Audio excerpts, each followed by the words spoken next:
Good afternoon. Check, check. Good afternoon, everyone.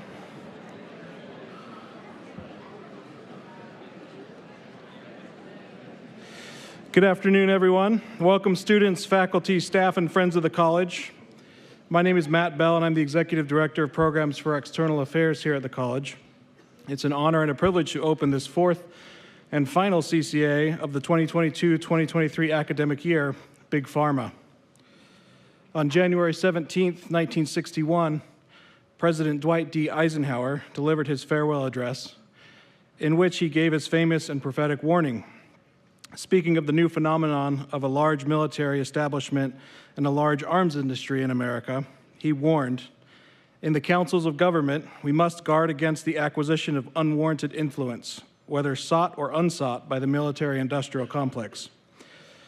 The potential for the disastrous rise of misplaced power exists and will persist."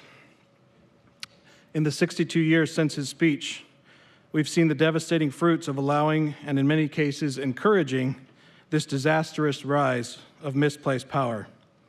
The quintessential example in our day being the reckless lead-up to and the feverish funding of the war in Ukraine by leaders in Washington, D.C., a war that could easily lead to nuclear conflict.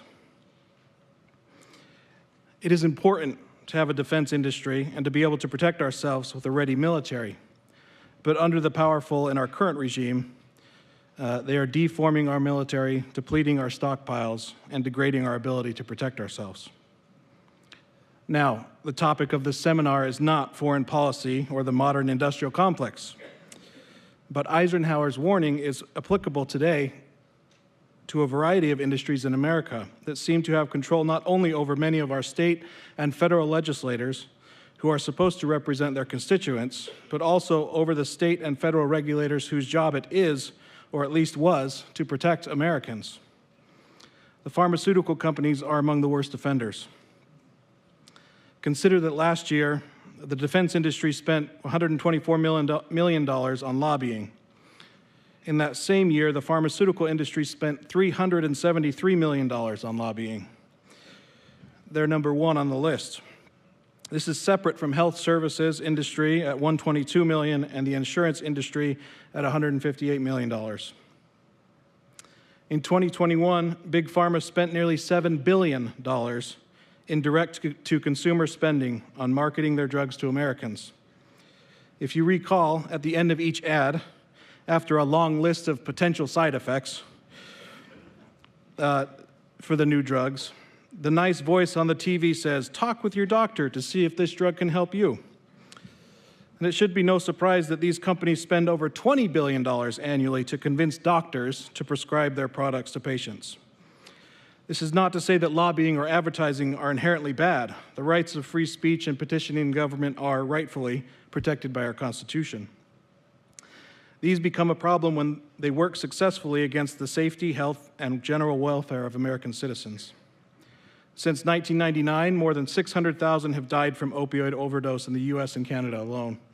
And it is estimated that without serious intervention, 1.2 million more will die within this decade. The revolving door between government agencies, some of which are funded by fees paid by the industry, and the pharmaceutical company spins ever wider and with more frequency. This is plainly evident to anyone who has been paying attention to the tragically ridiculous rules and exceptions declared by the bureaucratic state during the coronavirus crisis.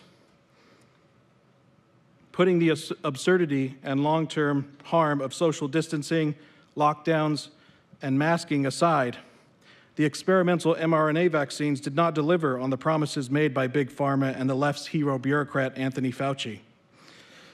Meanwhile, Big Pharma's profits soared, as any concerns about vaccine safety and efficacy were dismissed as conspiracy theories, and as booster after booster was approved.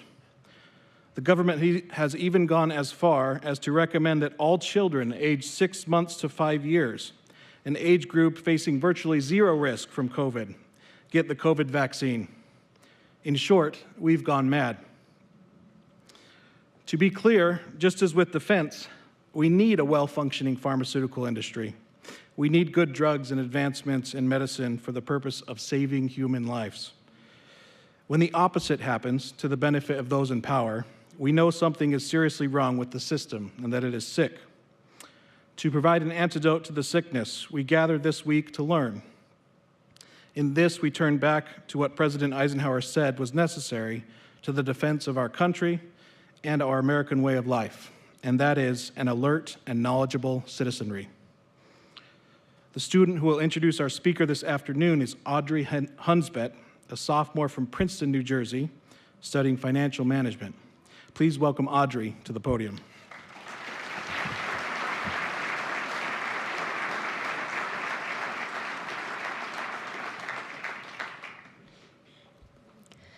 John Abramson is a lecturer in healthcare policy at Harvard Medical School, where he has taught for more than 25 years. He earned a BA at Harvard College, a BMS at Dartmouth Medical School, an MS at Case Western Reserve University, and an MD at Brown Medical School. Dr. Abramson practiced medicine as a family physician for 20 years and was chairman of the Department of Family Medicine at Leahy Clinic in Burlington, Massachusetts, before he turned to research and writing on the commercial control and distortion of the medical knowledge available to doctors and patients. He has served as an expert in litigation and testified to the FBI and Department of Justice in a case that led to Pfizer pleading guilty to a felony and being fined nearly $1.2 billion, the largest criminal fine in U.S. history at the time. He is the author of Overdosed America, The Broken Promise of American Medicine, and Sickening: How Big Pharma Broke American Healthcare and How We Can Repair It. Please join me in welcoming Dr. John Abramson.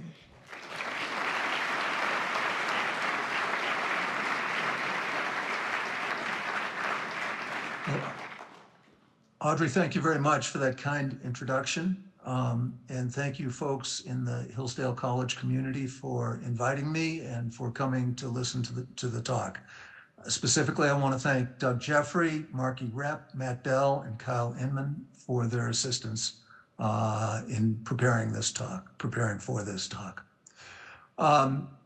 Matt did an excellent job of providing an overview of the problem, and I'm going to take a deeper dive in. What I'm going to say doesn't require any scientific background. It's common sense and caring about the welfare of our country. But I want you to know that this talk was presented to PhD candidates at Harvard and MIT, and it will be presented in grand rounds at a couple hospitals in the next month. So it is comprehensible, but it's not dumbed down. And I look forward to your questions. Let me start my talk by saying I've had a little bit of a rough road over the past few months, 6 months or so, and that's why I'm delivering the talk remotely. I developed a serious cardiac arrhythmia, ventricular tachycardia. It started 7 years ago, and it increased over the months of the summer and the early fall.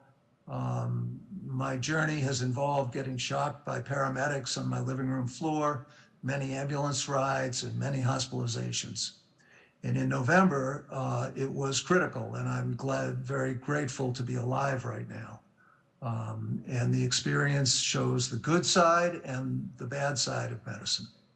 On the good side, I was fortunate enough to have the complete attention of 2 world-class doctors who spent 6 hours, one going on the inside of my heart and one coming through my chest wall to the outside of my heart, to electrically map the aberrant signals in my heart and to ablate them. And so far, knock on wood, since November 18th, I've not had a problem.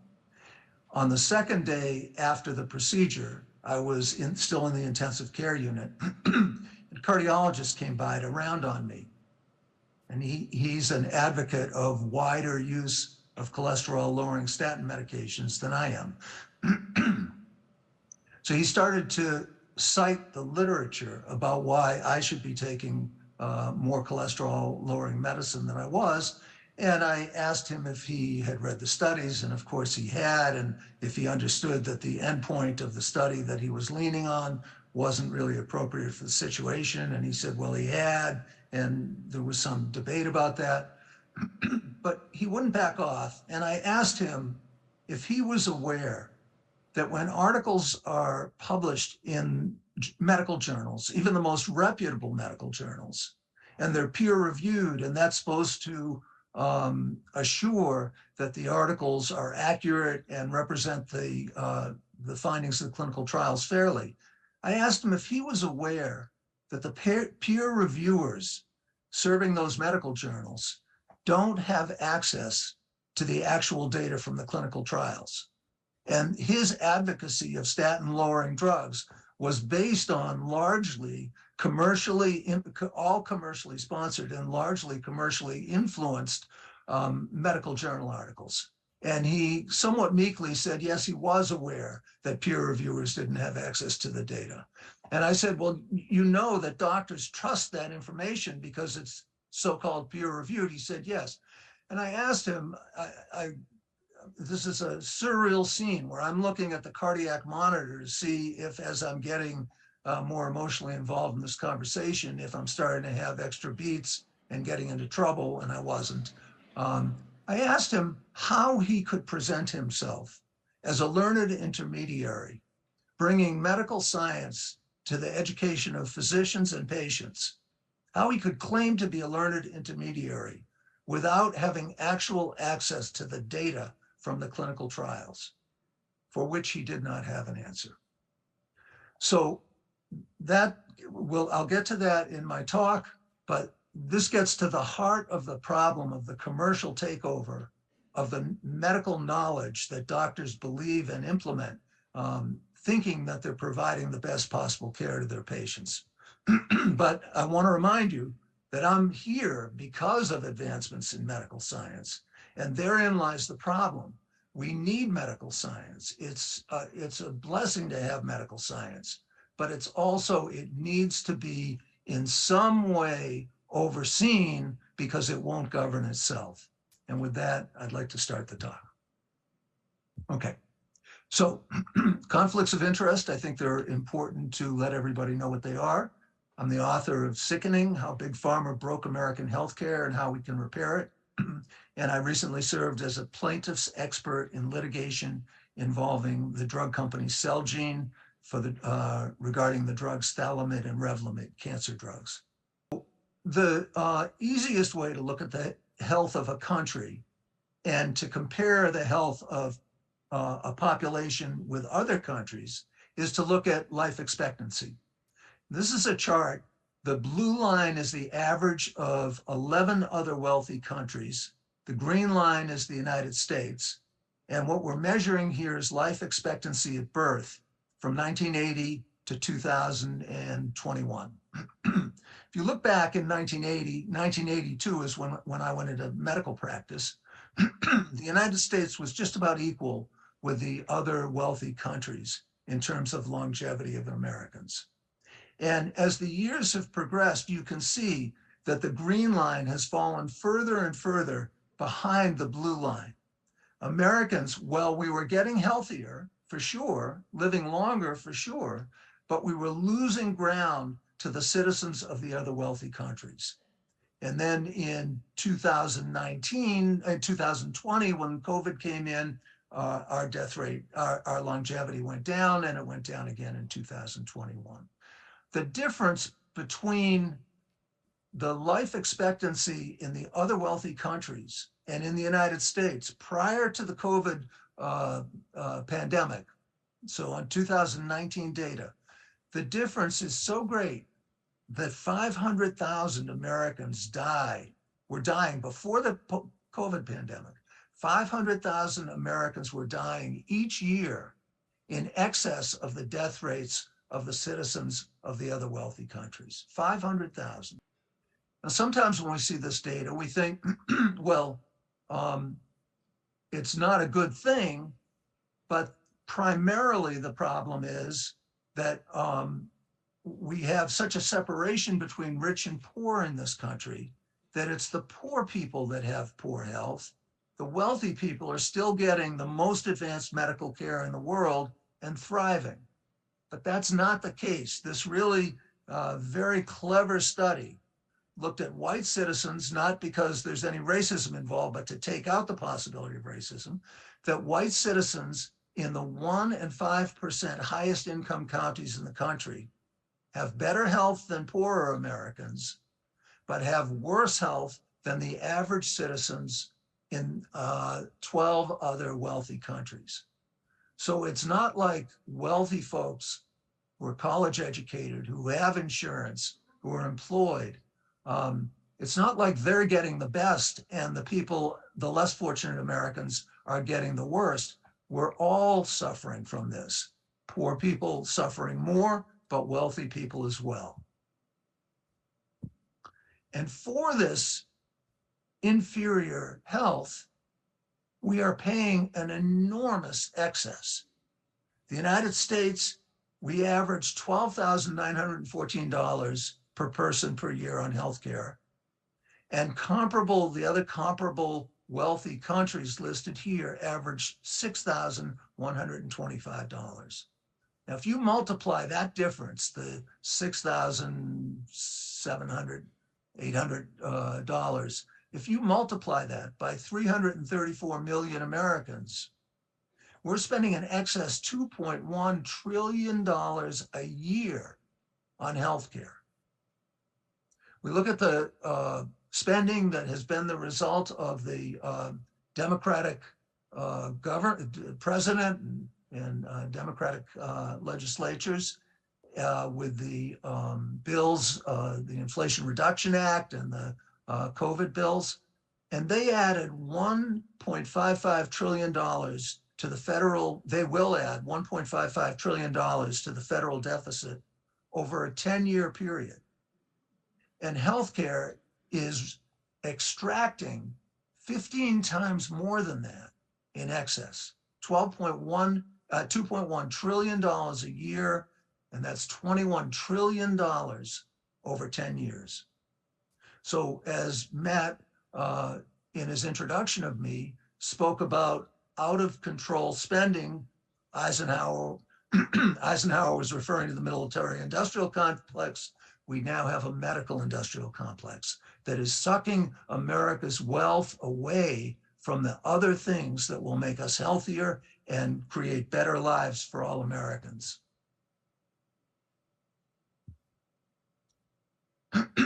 So we ask, well, there's this tremendous disparity between the United States and other wealthy countries. What ought to be the primary goal of our healthcare? And this is the best definition I can come up with. If any of you can think of a better definition, let's talk about it when we get to questions at the end of the lecture. But I think as a general statement, the primary goal of American healthcare ought to be to maintain and improve individual and population health most effectively and efficiently. We're not doing that. So if that's the primary goal, it raises two critical questions. Why are we failing so miserably on the achievement of this goal? And why are doctors and other concerned, educated, committed healthcare professionals willing to go along with this dysfunctional system? And what I want to propose is that one of the fundamental reasons for the disparity between the health of Americans and the health of people in other wealthy countries is that the analogous to the military industrial complex, we have the medical industrial complex, and this medical industrial complex has captured what doctors and the public take for medical knowledge. I know that's a radical statement, and I will show you as we go on how that evolved. We go back to 1981, excuse me. If we go back to 1981, this is an important time for me because I was finishing my residency and starting a 2-year Robert Wood Johnson Fellowship where I learned my research skills. And at the time, the commercial intrusion into our medical practice wasn't an issue. As a fellow, we would spend hours dissecting the articles in medical journals, and never was it an issue that there was commercial bias. But 1981 was a pivot point. Derek Bach was president of Harvard University, and in Harvard Magazine from the spring of 1981, he said that universities' reliance on industry funding for research is causing, quote, an uneasy sense that programs to exploit technological development, meaning make money from technological development, are likely to confuse the university's central commitment to the pursuit of knowledge. And why did he say that? There were two different forces that were coming together. Grants from the National Institutes of Health and the National Science Foundation were going down. They had gone down through the 1970s, and universities had to turn to commercial sources to support their research, saying it was not only prudent, but it was essential for them to do that. So universities that had been independent of commercial money and could pursue knowledge for its social and scientific value suddenly became were drawn into the marketplace, and they were producing knowledge for commercial value, not social value. This is a key quote here. This article from 1982 from the journal Science. Scientists who 10 years ago would have snubbed their academic noses at industrial money now eagerly seek it out. And you folks who are now at undergraduates at Hillsdale College, you've grown up in this environment where it's normal for the professors and the academics and the folks who teach medical school to have commercial relationships. But it wasn't always that way. And I'm not sure it has to be that way in the future.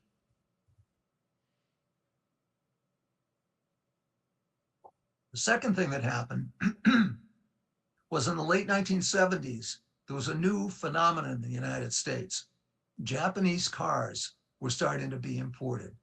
We didn't have any Japanese cars before that.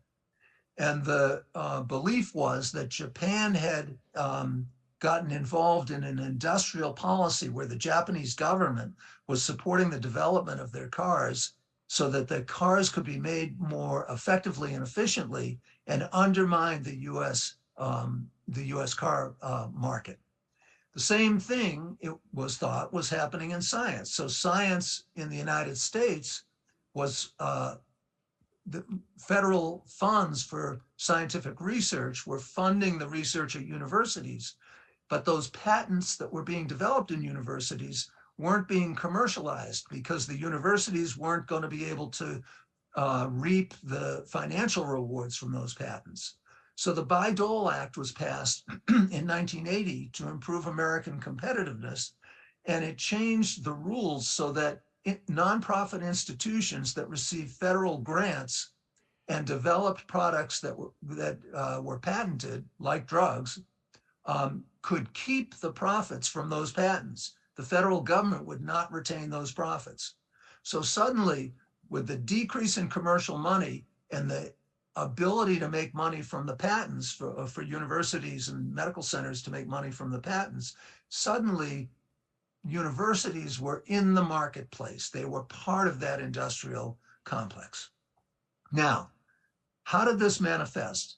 The first and most obvious manifestation was who was paying and controlling the medical research that was being done. So before this, it's not in this slide, but 80% of clinical research was being done in university medical centers. This is in 1991, 80% was being done in university medical centers. It was largely controlled by independent academics, and the research was conducted and analyzed and published by the independent academic researchers. But that situation changed so quickly that from 80% of research being done by independent researchers in medical centers in 1991, by the time we got to 2004, only 26% of the pharmaceutical industry's research was being done in universities. The rest was being done by for-profit research companies that hired medical centers to conduct some of the research. But the locus of control of the research went from being in the academic centers to being given back to the pharmaceutical industry. And this was a radical change in the way we produce knowledge. Now, the next slide shows what the effect of that was. This is let me go back. So in 2004, 26% of pharmaceutical funded research is being done directly by universities, and 74% is being done by for-profit research companies. So if we want to know the highest quality research that's being done in that context, the 26% of the research that's being done in universities, the universities are going to make research contracts with the pharmaceutical industry to define the terms of the research. So those university pharmaceutical company contracts are going to contain the most independence and likely to produce the highest quality research. But a really clever researcher looked at interviewed the contracting folks from each of the universities to find out the terms of the contracts that they made with the drug companies to see how independent that research actually was.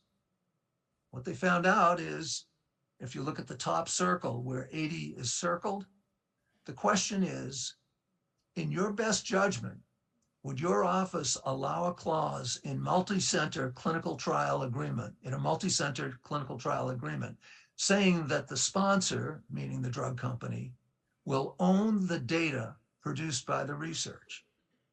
Now, in my mind, data from a clinical trial that doesn't have to do with manufacturing techniques and genuinely proprietary information, but in my mind, the data from a clinical trial is a public good, because doctors are going to use that data to make decisions about how to treat their patients. But what those contracts said is 80% of those contracts allow the drug companies to own the data. Now, they weren't kidding. This is a slide from litigation. I was not in this litigation, but it involved Pfizer, but all the drug companies act the same.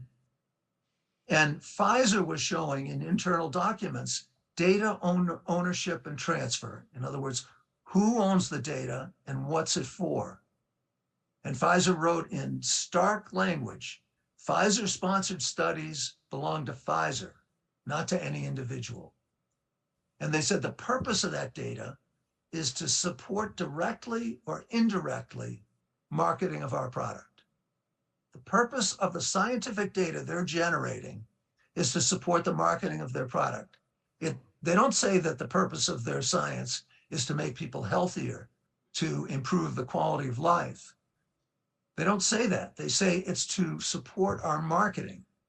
And they're going to do this through use in label enhancements and SND filings. What that means is they're going to use it to expand the FDA-approved indications for drugs so that they can broaden the market.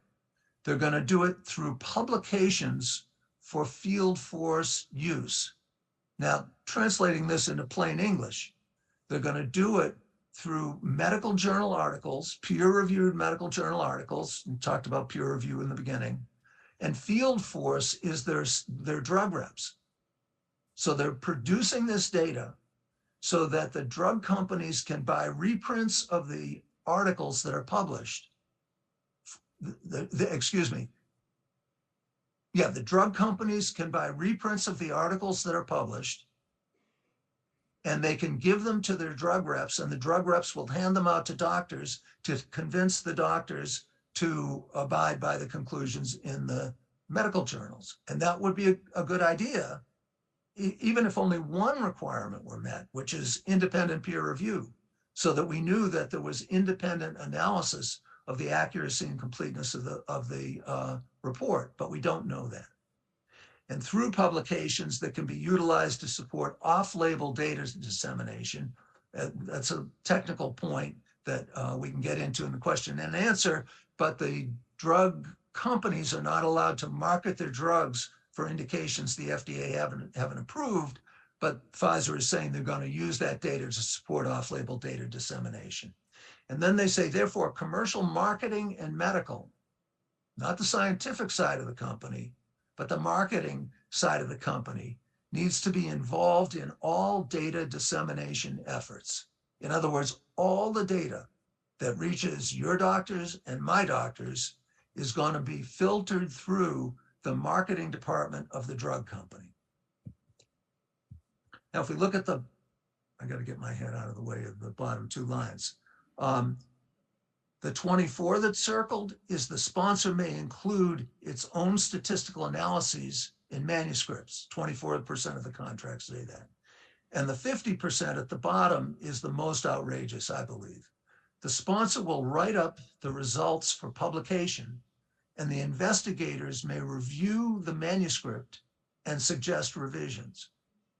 What that says in plain English is that 50% of the contracts that academic medical centers make with drug companies allow the drug companies to ghostwrite the articles, and the actual researchers who are named authors don't have the right to change the ghostwritten article. They have the right to suggest revisions, but the only recourse they have if their revisions aren't accepted is to resign from the project and take their name off the article.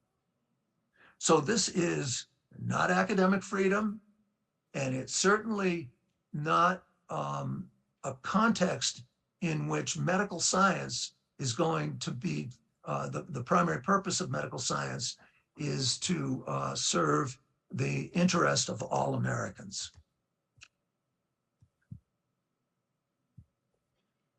Now, this depicts the problem. I hope you can see this picture well enough to see the guy in the boat is a doctor, and he's looking at publicly available documents. His boat is named Scientific Evidence. He's got a little doctor bag in the back of his boat. He's looking at the scientific evidence that's available to him. And that has to do with peer-reviewed medical journals, clinical practice guidelines, drug company marketing. But if we look at what's below the waterline, we see where data really comes from.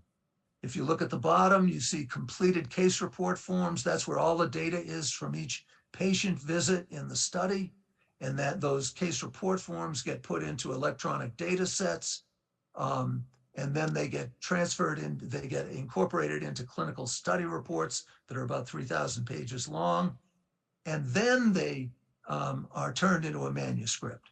But the peer reviewers and the doctors are not allowed to see those clinical study reports. They remain the property of the drug companies. So we've got a situation where we're kind of operating on the idea of Adam Smith's basic market, where in the late 1700s, people go to the market and they shop for their bread and their beer and their meat, and there's a symmetry of information. Purchasers can assess the quality of the information, the quality of the product, and they can assess whether the price is fair or not. However, that's not what we now have, because biomedical products are not experience goods like bread and beer and meat. They're credence goods, where the purchasers have to depend on the producers for information. But the producers have a monopoly on the information. The value of drug is not directly experienced. There's asymmetry of information.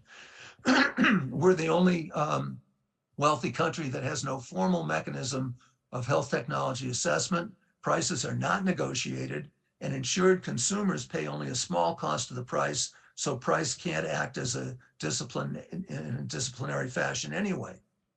Now, we're somewhat, as a country, mesmerized by the idea of biomedical innovation, but this quote from Jill Lepore's book, she's a professor of history at Harvard, Jill Lepore's book, These Truths, she says innovation might make the world a better place, or it might not. The point was innovation was not concerned with goodness. It was concerned with novelty, speed, and profit. That's the situation we're in now, where we're being sold innovation, but it's not being tested to see the value that it has for the public. Currently, we're spending, let me cut to the chase here a little bit.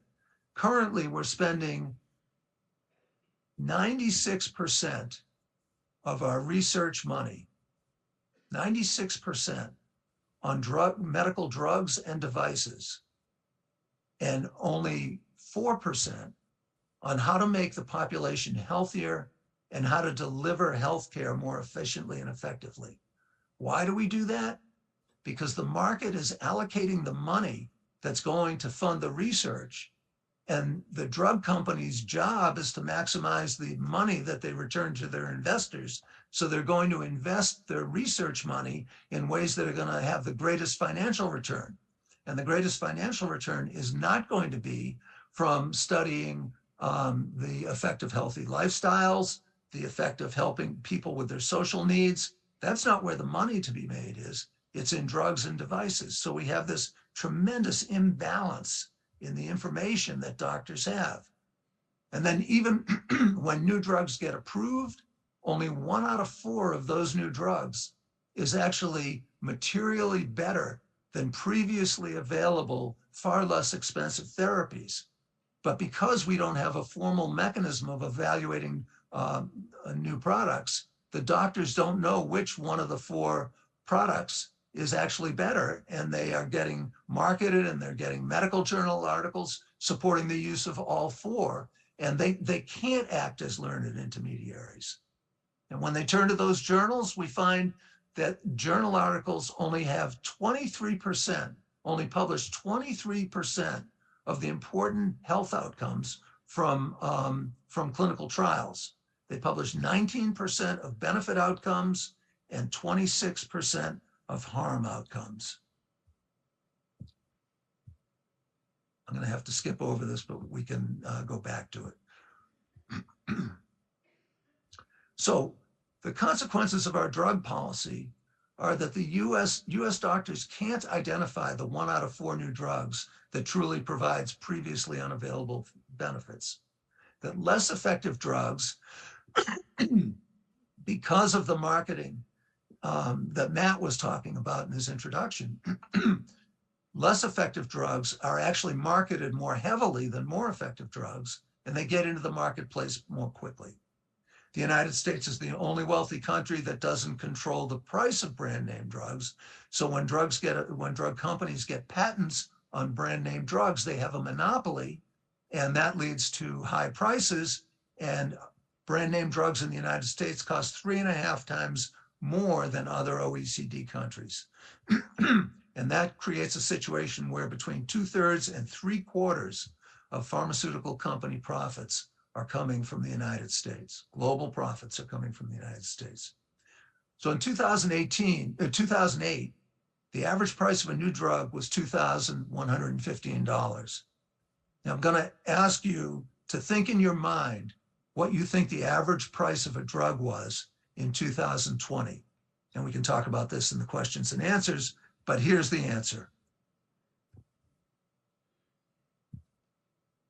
$180,000.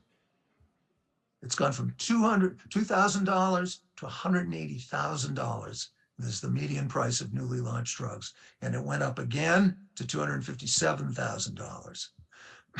So to sum up, 86% of our clinical trials are now commercially funded. 97% of the most frequently cited articles in the literature are commercially funded. And that means those are the articles that have the most influence on practicing physicians. We know that commercially sponsored studies find that the drug is more effective, that it's less harmful, and the overall conclusions are that it's better. The majority of physicians' continuing medical education is funded by industry, and 59% of the authors of clinical guidelines are receiving money from drug companies that are making drugs in those guidelines. The bottom line here And again, we can talk about this in the questions and answers. But the bottom line here is we have market failure in medical knowledge. The pharmaceutical industry is making a ton of money. That's their job, to make money. The medical journals are dependent on the pharmaceutical industry for advertising and to buy reprints. The academic medical centers and researchers are dependent on pharma. The regulatory, excuse me,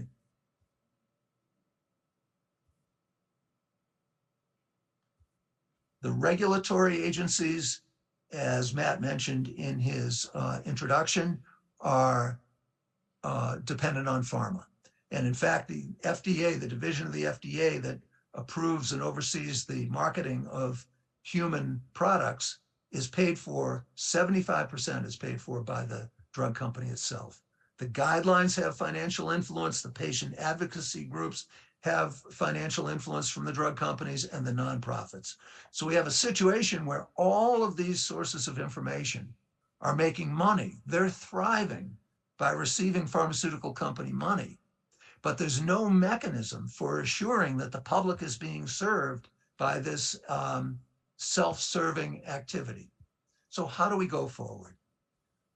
Number one, we have to accept pharma's true role in society. The big pharma companies are for-profit companies. The job of for-profit companies is to maximize the profits they return to their investors.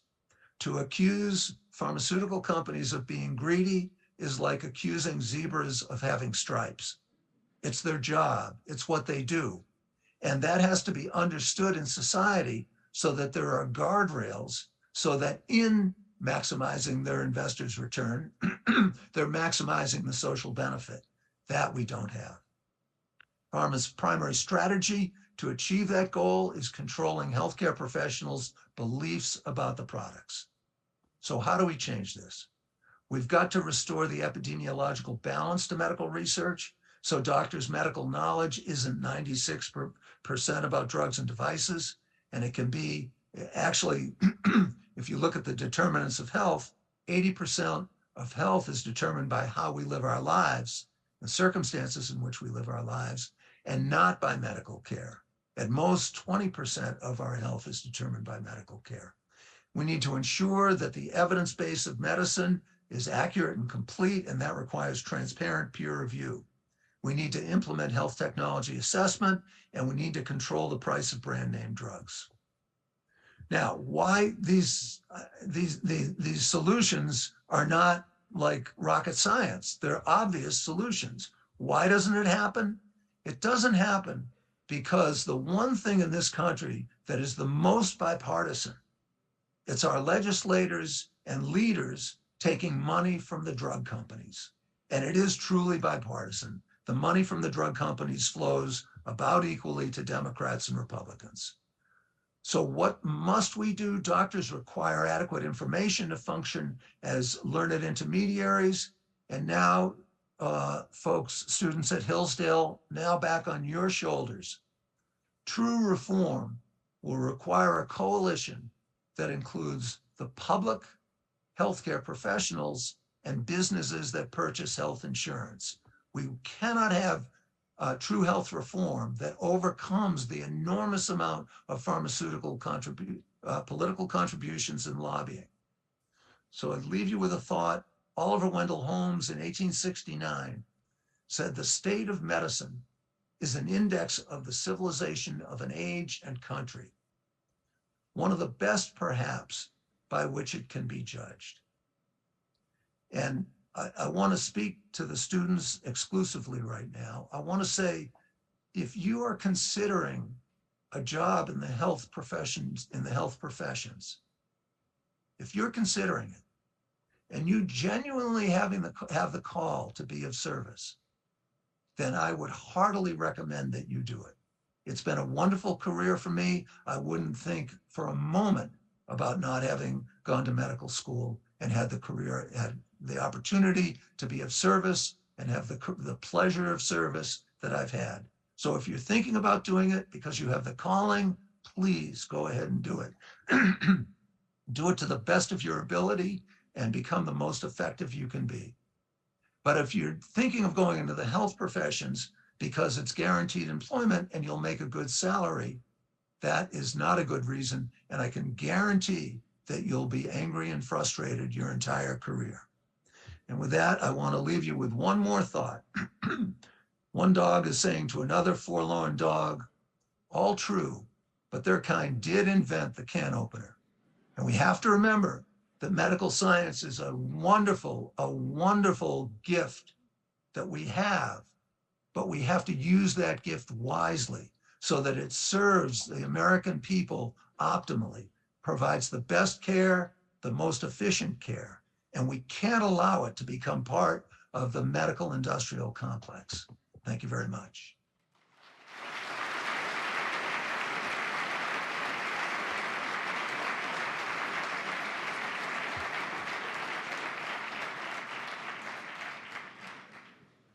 Thank you, Dr. Abramson. We now have time for some Q&A. If you have a question, please make your way to the microphone, and student questions will be given preference.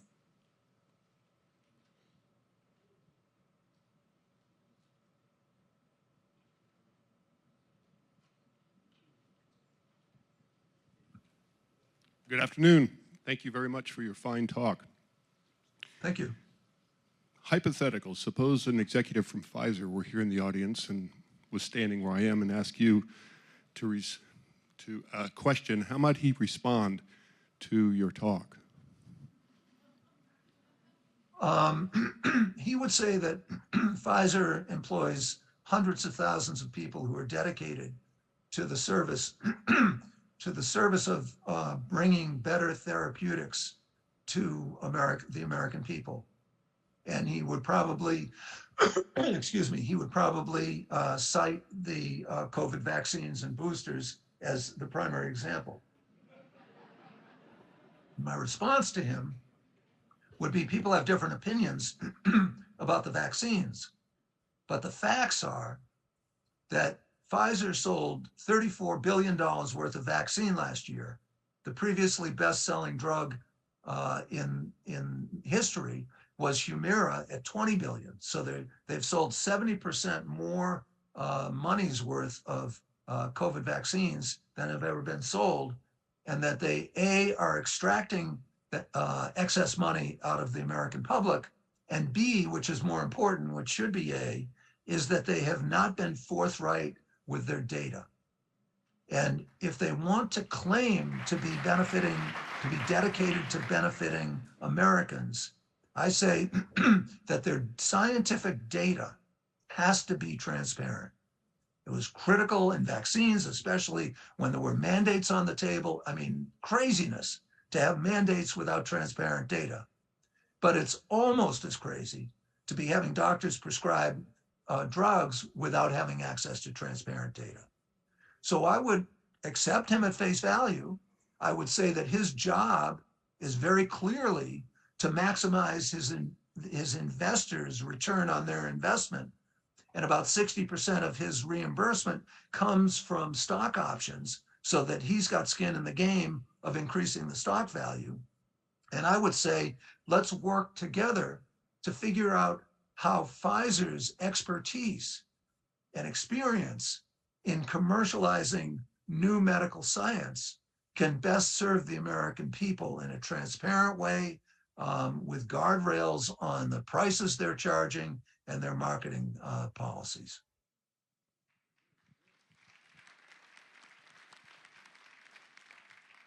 Dr. Abramson, thank you for speaking for us. I'm wondering if it would be fair to say that in the period that we talked about in this lecture, where prices increased so much and the life expectancy didn't increase as much as comparable countries, if it would be fair to say that during that period, the government involvement in the healthcare industry increased substantially, and if so, if it isn't possible, that regulation might be the problem, not the cure to this issue?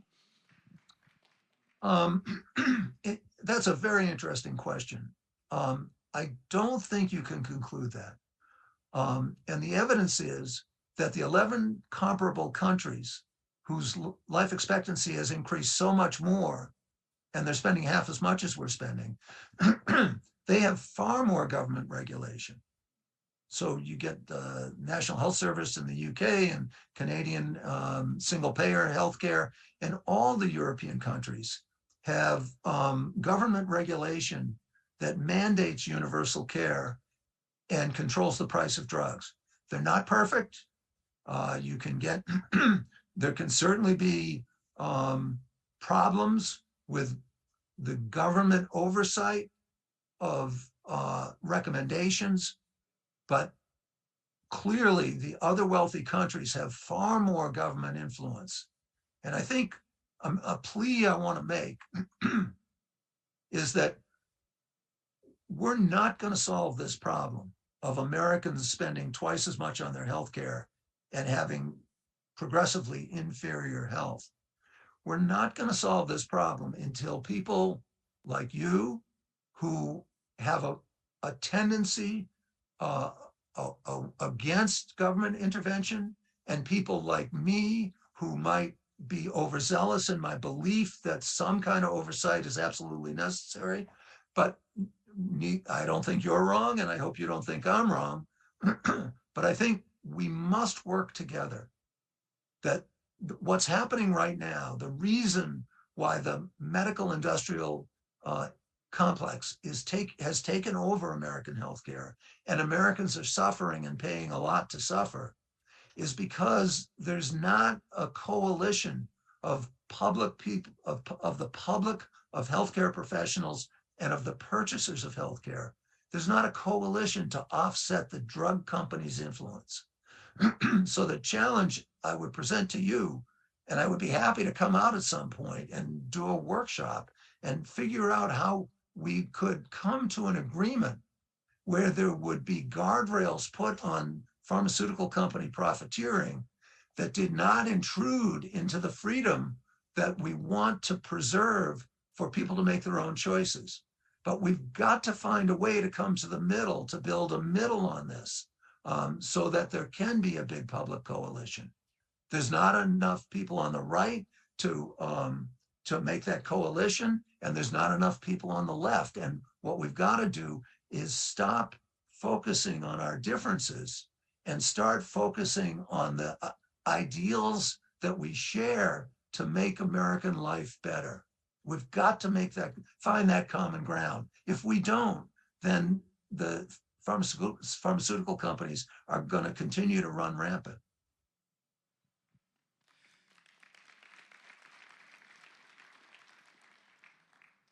Dr. Abramson, thank you for joining us today.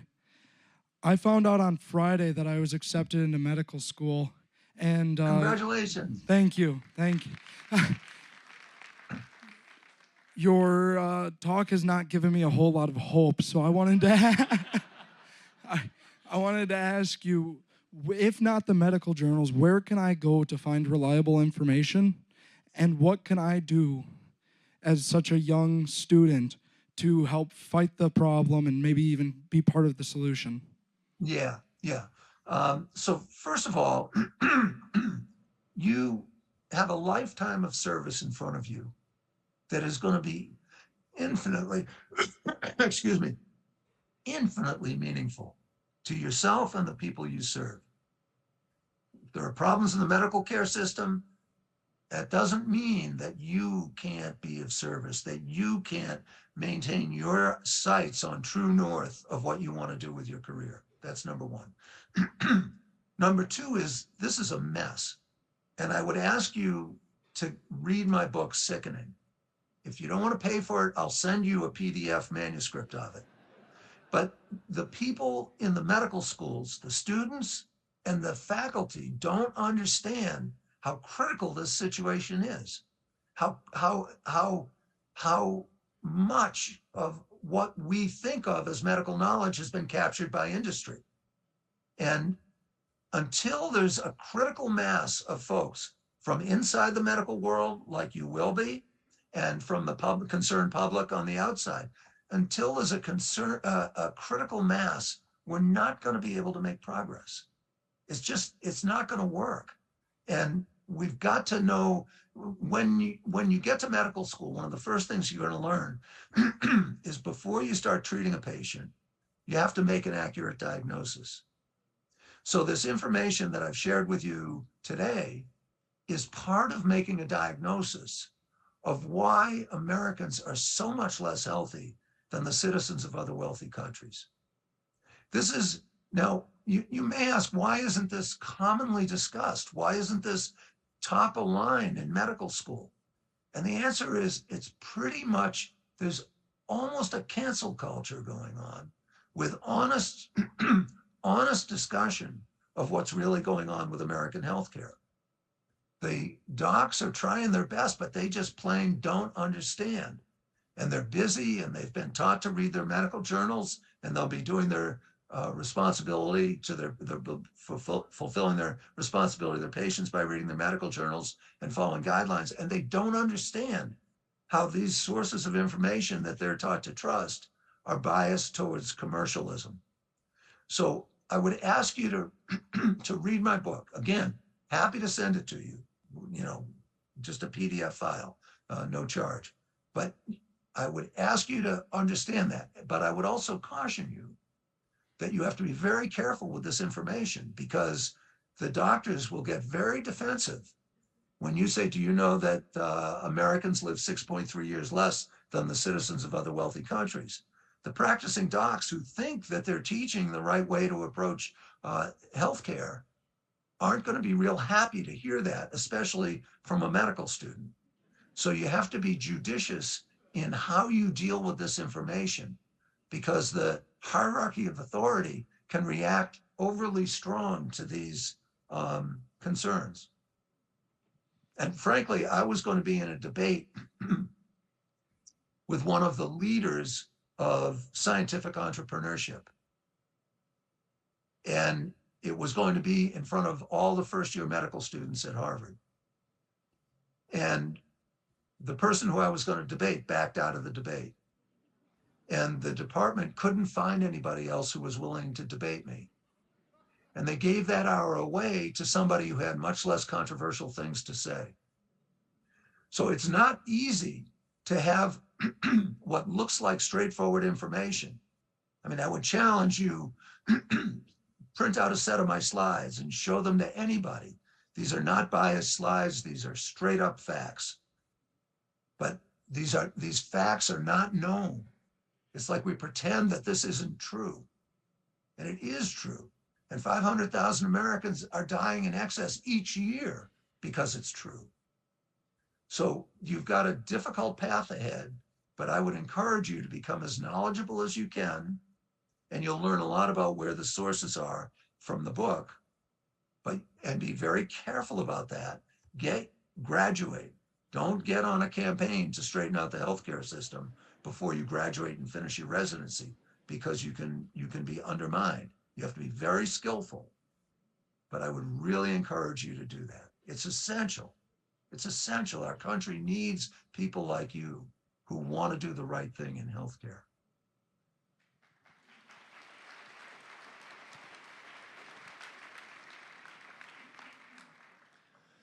Hello, Dr.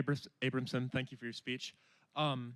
So regarding some of the concerns of the exorbitant costs of American healthcare, of course, that's your theory is the prevailing one.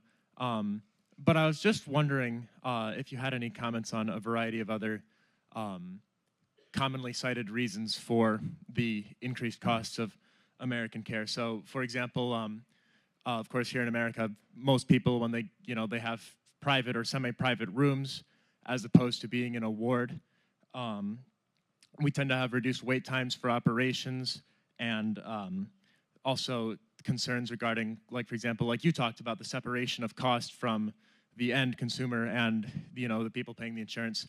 I've heard of cases of additional, most likely unnecessary tests being run and billed to the insurance. So I was just wondering regarding these different, some of these different theories, why you hold that the main problem is due to the influence of pharmaceutical companies? Well, the problems you've mentioned are all problems, there's no question. It is a fact that the greatest contributor to the rise of medical costs recently have been the increased cost of pharmaceuticals. And as I showed you, the price, median price of a new drug going from 2,000 and change to 180,000 and change is a good example of that. So all those factors are included, and you get a perverse incentive when you have insurance, because people then don't have a disincentive to access excess care, and doctors don't feel the brakes of their patients' economic pain. So that's all true. But what we've got to do is figure out a system where we can deliver the necessary care to people and yet stop wasting the amount of money we're wasting. And again, I challenge you folks, and I repeat my offer to come out there and hold a workshop, because there's got to be a way. We've got to find a middle ground between getting the government out of healthcare and letting the market decide it, because I'm certain that's going to be a disaster. But we've got to find a middle ground between getting the government out of healthcare and making the government totally responsible for healthcare. There's got to be a middle ground. We have to find it. Maybe we need to develop a new language to find it. And I would propose that people who want to meet that challenge should come together, understanding that there are political differences between them. But we've got to find that middle ground. We've got to stop focusing on what we disagree about and figure out what we agree about. I think we all agree that it would be better if Americans were healthier and didn't spend twice as much money as citizens of other wealthy countries on healthcare. I think we agree on that. Now, let's figure out how to get there in a truly bipartisan, negotiated way, so that the values of those folks who think the free market should be left to do what it does and it will best serve the public, those values need to meet the values of, we think that everybody should have health care, and that the primary focus should be on improving Americans' health. We've got to find that middle ground. And if we can't find that middle ground, the drug companies lobbying, which Matt told you about at the beginning of the talk, and their political contributions are going to continue to carry the day with politicians. There's no pushback against those politicians. Let me ask you a question. Would you support a mechanism? Right now, 2/3 of our legislators are taking money from drug companies. Would you support a mechanism to get the political contributions and lobbying away from our politicians for healthcare, and have some mechanism for providing information to them that's not commercially, that doesn't have a commercial source?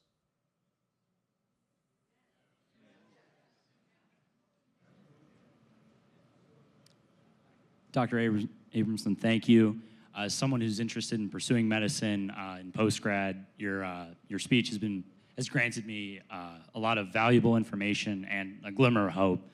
But I just wanted to ask, so my father is a family physician, and one of the big problems he has with the research industry is, regardless of peer reviews not actually being peer reviews today, even when there's a publication for some drug and it has some correlated probability value that it will do what it is intended to do, maybe it's like 0.6, 0.6, like 60% of the time or something like that.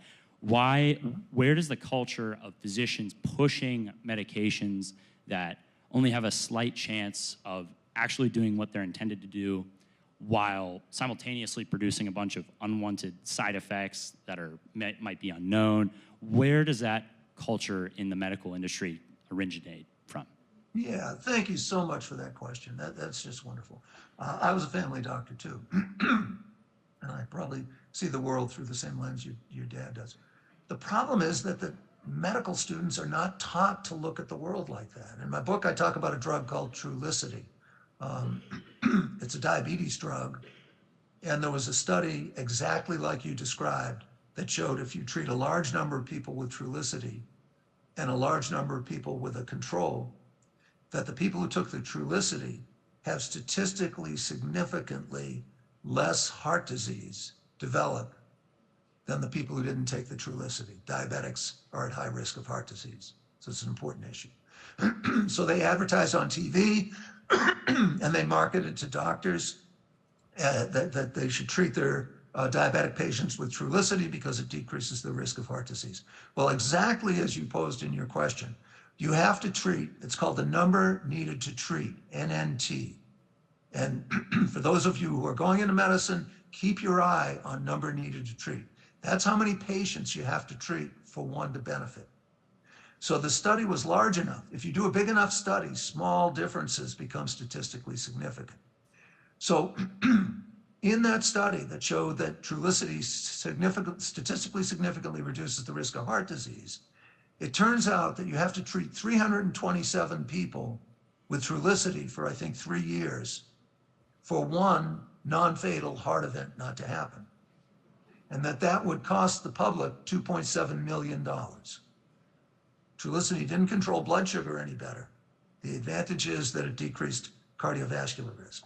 So when medical students are taught to look at the p-value, the statistical significance at the bottom of the abstract, and to find it significant and then say, well, I'm going to do that for my patients because it's statistically significant and I want them to have the best medical care, what they need to be asking is exactly the question that you ask.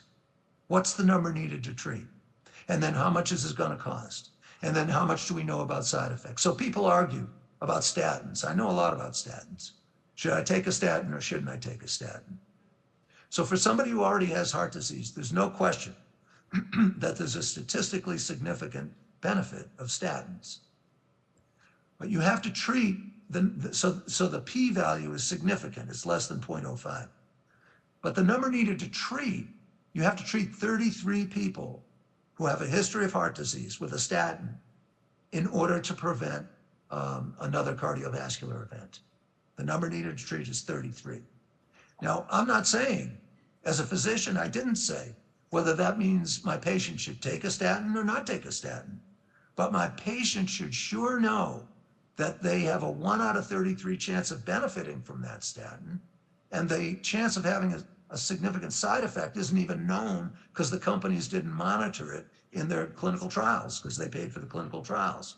Only 1 out of 41 trials actually prospectively monitored side effects.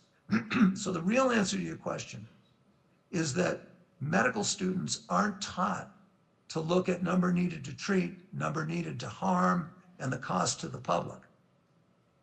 They're not trained to do that. And I think it's a sin. I think that we've got a situation where the teachers in medical schools aren't aware of how much the way they look at how to choose therapies is now manipulated by pharma and by the medical device companies. They don't understand that. They're good people. They want to do the right thing. They want to practice medicine. They want to practice evidence-based medicine. They don't understand that the evidence in evidence-based medicine isn't backed up by data. And that's why there needs to be a broad coalition of the public, of healthcare professionals, and companies that purchase healthcare, because the medical establishment doesn't understand this, and there's got to be a reawakening. So thank you for that question.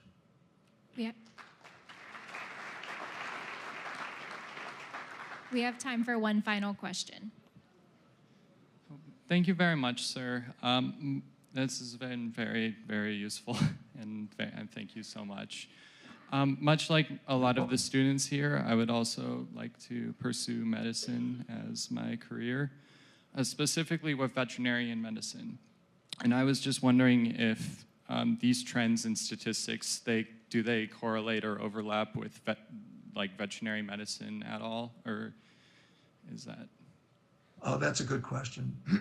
I don't know about veterinary medicine, but I know it's the same drug companies, so I think that they're going to be have a bias towards newer and more expensive medicines that aren't that the clinical trial results aren't fully transparent on. So please keep it on your radar screen. We have time for one more question.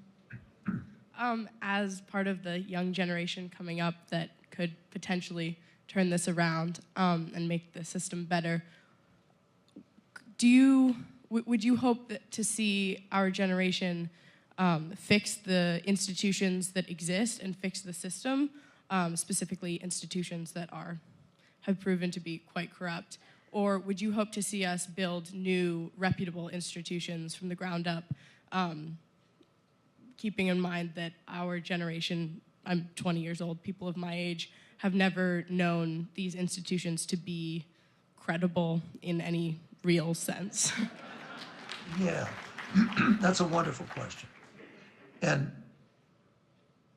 I think that you've got to push the current institutions as far as you can. And let me give you an example. I showed you that slide about market failure and the relationship between drug companies and journals. So I asked an editor, not an editor-in-chief, but an editor of one of the most respected journals in the world, why they don't simply, I went over the iceberg diagram very quickly, but under the water is clinical trial reports that are 3,000-page tabulations of the data from the electronic data sets and the case report forms. And when there's a clinical trial, the drug companies put together one of those clinical study reports. And when they're searchable, which they should be and can be made searchable, you can get through them pretty quickly. I did a lot of litigation, and I learned how to find out what the study was about. It's not perfect because the drug company is presenting tabulated data and it's not access to the raw data, but most of the time it's good enough. So I asked an editor of one of the world's most respected medical journals, why don't you simply require that when a manuscript is submitted about reporting a clinical trial about a new drug, why don't you just require that the drug companies submit the clinical study report as well? It would cost them very little.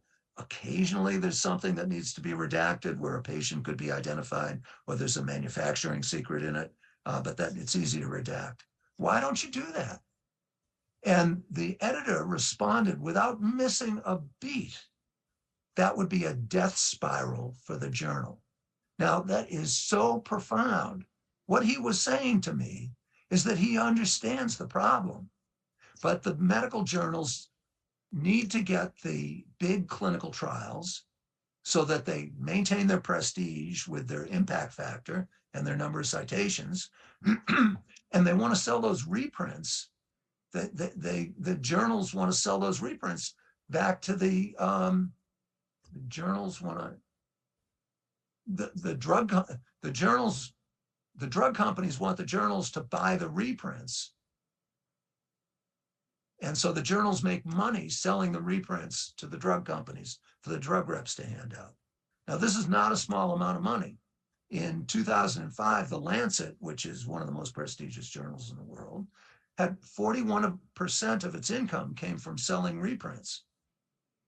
So the reason why I'm going into this detail is to say, well, medical journals are probably one of the most respected institutions. Well, why won't they require that clinical study reports aren't submitted? And the answer is because it's going to cost them economically. Well, what incentive do they have to change their rules when it's going to cost them economically if there's not an outcry by doctors and the public not to make that change? Let me use harsh language. It's stupid for journals not to require that in the sense from the public health point of view. But it makes perfect sense when we realize their job is to maximize their investors' return on investment. So I would say if enough people understood like you now do, that the journals aren't doing the job that the public and the doctors think they're doing, and that in order to earn back the trust of the doctors and the public, they need to demand more transparency in the clinical trials that they publish, and they need to demand transparent peer review. But they won't do that. This market failure won't get corrected until there's a constituency demanding it, and it's more in their interest to do the right thing than to do the wrong thing. Right now, it's in their interest to do the wrong thing. So I think we can change the institutions, But there needs to be a broad-based constituency that's informed about these issues before that can work. Please join me in thanking Dr. Abramson.